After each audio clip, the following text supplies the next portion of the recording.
Manchester United fans, I want you to take a good look at this, because I'm about to blow your mind. Do you know that Crystal Palace, yes, Crystal Palace, have been playing the exact same formation that Ruben Amorim is forcing on our team? 3-4-2-1. And guess what?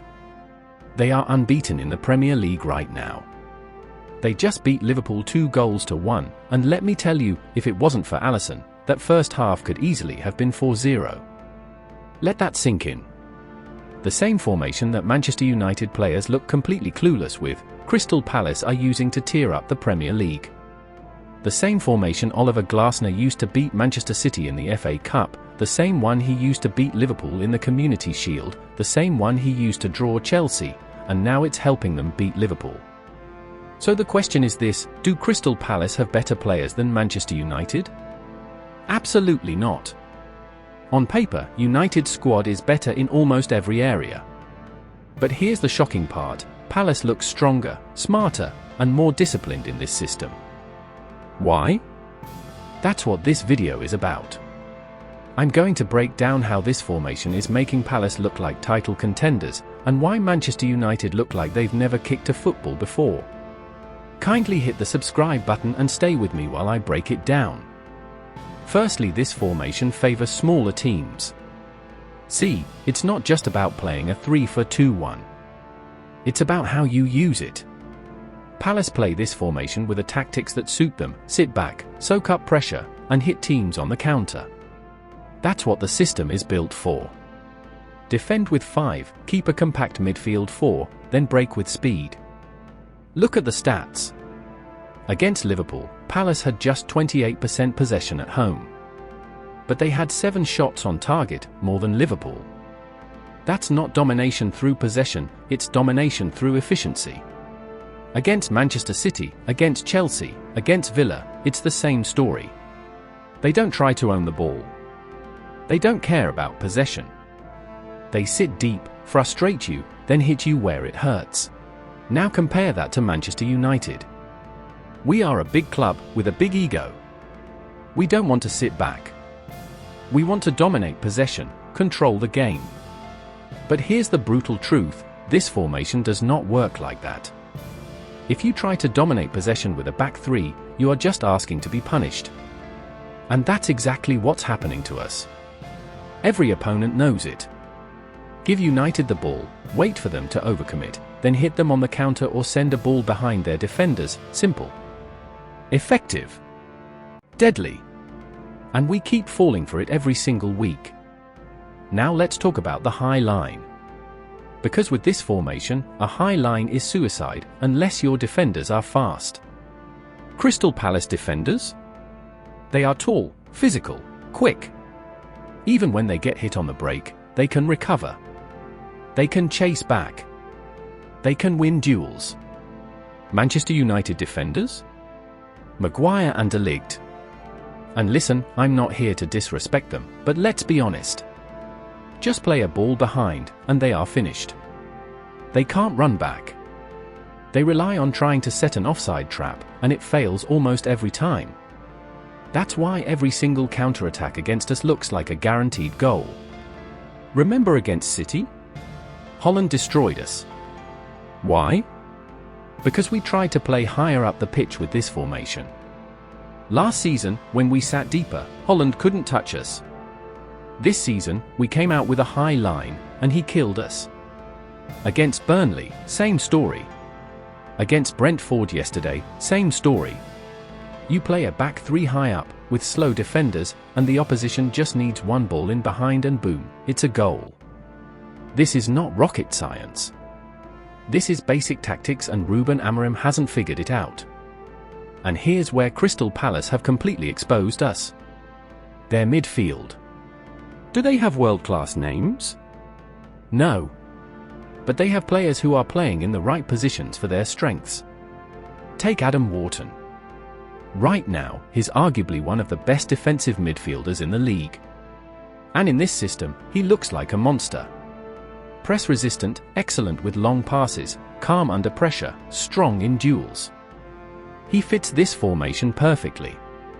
Now look at Manchester United's midfield. Bruno Fernandes is not a deep midfielder. He loses the ball, he gets frustrated, and he's not built to protect the defense. Manuel Ugarte, he can tackle, yes, but can he spray long passes? No. Can he control the game under pressure? No. His passing isn't sharp enough for this system. That's why Palace looks stronger in midfield despite having less big names. In this formation, you're asking just two midfielders to control the game both defensively and offensively. That means they need to be complete players, defend, pass, create, and control. Palace have that. United don't. It's not just about individual quality, it's about tactical fit. And United's midfield does not fit this formation. Now, here's the painful part. This formation actually works better for smaller clubs than bigger ones. Why? Because smaller clubs don't need to dominate games. They don't need 70% possession. They're happy to defend, frustrate, and hit on the counter. That's why Crystal Palace are thriving. That's why United are suffering. Because as a big club, we can't afford to sit back against Brentford or Burnley. The fans won't accept it. The media will rip us apart. So Amorim tries to play possession football with this formation, and we get destroyed. And that's why smaller teams are enjoying playing against us. They figured us out. They let United have the ball, let them feel in control, and then punish them when they lose it. Simple. That's why we look even worse against smaller clubs than bigger ones. Brentford, Burnley, Palace, they all know the blueprint. And we keep falling into the trap. This is where Amorim is getting it wrong. He's bringing his Portuguese mentality into the Premier League. In Portugal, he could use this formation, dominate possession, and still win. But the Premier League is different. It's faster, it's more physical, and every team knows how to punish space. When Amorim beat Manchester City with Sporting in the Champions League, he started by trying to possess the ball. City punished him instantly.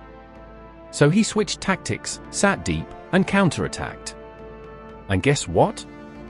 He scored 4. That's what this system is built for.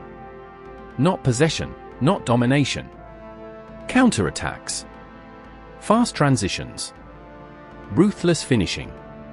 But at United? Amorim is trying to force possession football with this system. And that's why it's failing. We concede at least 2 goals every single game with this setup. That's not coincidence. That's the nature of the system. You either embrace it fully, sit deep, counter, or you get ripped apart. And right now, we are getting ripped apart. Now, let's compare the squads. United have more talent. Better names, higher market value. But Palace? They have a system that brings out the best in their players. Their defenders are tall, quick, and aggressive. Our defenders are tall, yes, but slow. Their midfield is compact, disciplined, and perfectly balanced. Ours is chaotic, inconsistent, and not suited for the formation. Their forwards? They know exactly what to do, press hard, run the channels, finish quickly. Our forwards? Starved of service, chasing shadows, wasting chances. This is why Palace are unbeaten, and United are humiliated. It's not about having the better players, it's about having the right system, the right mentality, the right tactics, and also the right players to fit into that tactics. And Palace have all 4. United have none. And this is the bitter truth, Manchester United fans, if you don't have the right defenders to play a high line, if you don't have the right midfielders to control and transition in this 3-4-2-1, then why force it every single week? Football is about balance, football is about flexibility. You cannot play the same system against every opponent and expect success. Crystal Palace succeed because they play to their strengths, and have the right players for that system, and because they have less pressure, and can defend while playing on the break. But United? We look stubborn, predictable, and easy to punish. If you're going against Brentford, Burnley, or Palace themselves, you cannot play this open high line like your Pep Guardiola's City. That's madness. You have to prepare according to your opponent. Flexibility is key. Because right now, United are running in circles, making the same mistakes, and paying the price. So my message to Ruben Amorim is clear: stop being stubborn, stop being predictable, and start being flexible. If not, we'll keep getting embarrassed by the so-called smaller teams of this league. And to all the Manchester United fans watching, let me ask you, do you still believe in Amorim's project? Or do you think he's taking us down the same road of disaster we've been on for years? Let me know your thoughts in the comments below, because this is a conversation we need to have as fans. If you enjoyed this breakdown, smash that like button, and don't forget to subscribe to the channel for more passionate, honest Manchester United analysis. This season is only going to get tougher, and trust me, you don't want to miss what's coming next.